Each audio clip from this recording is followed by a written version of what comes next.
Joe Lieberman right now, the former independent Connecticut senator, former vice presidential candidate. Senator, always good to see you.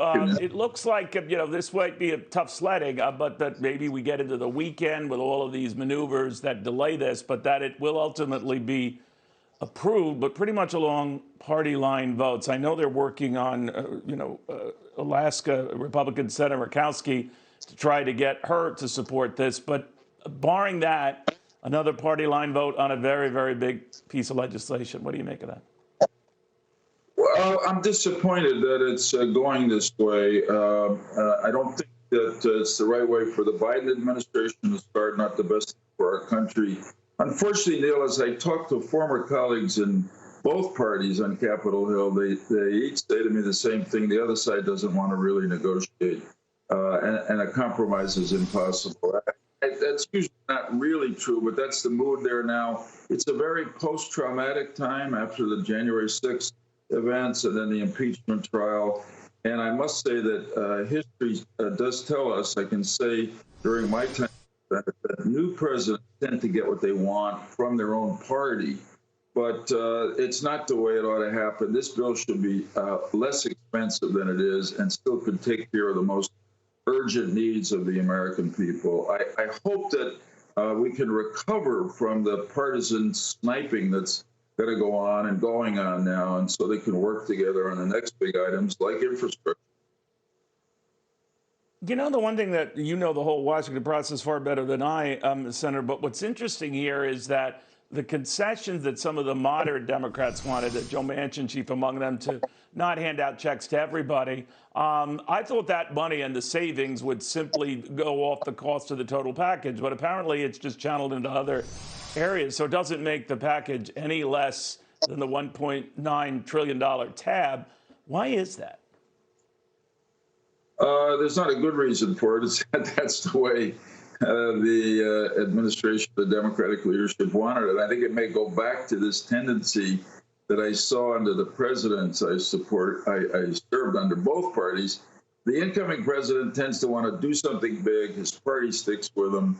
Manchin and some of the other moderates did negotiate some changes, but it looks like they really are clinging to the 1.9 trillion. Ooh, that's a lot of money and adds to the deficit. Some of it is clearly necessary in the short run, like renewing the unemployment benefits.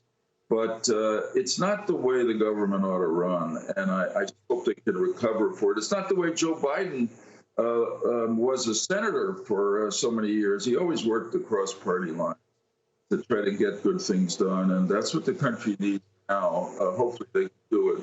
It has happened in the past. Clinton started with a party line vote. Bush 43 did it. They went on to negotiate, compromise with the other party and get some big things done for the country. I hope that can happen now. We need it.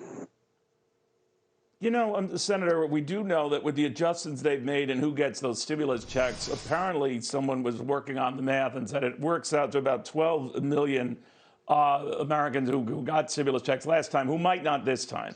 And it just got me thinking that if the whole purpose of this was to get Americans to spend, I could see for those who are way over on income, but this means now that a targeted area that could have an immediate effect is lost. And I'm just wondering how that happens and what that maybe says of this entire measure, where half the spending is pushed into future years.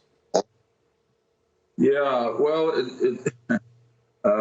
particularly because the administration has made clear that an infrastructure bill, an investment infrastructure, multi-trillion is coming next. We need something like that. Hopefully there can be bipartisan agreement on it. But there, if you look at this 1.9 trillion, there are certain things that are really critical now for people who are hurting, lost jobs, need employment.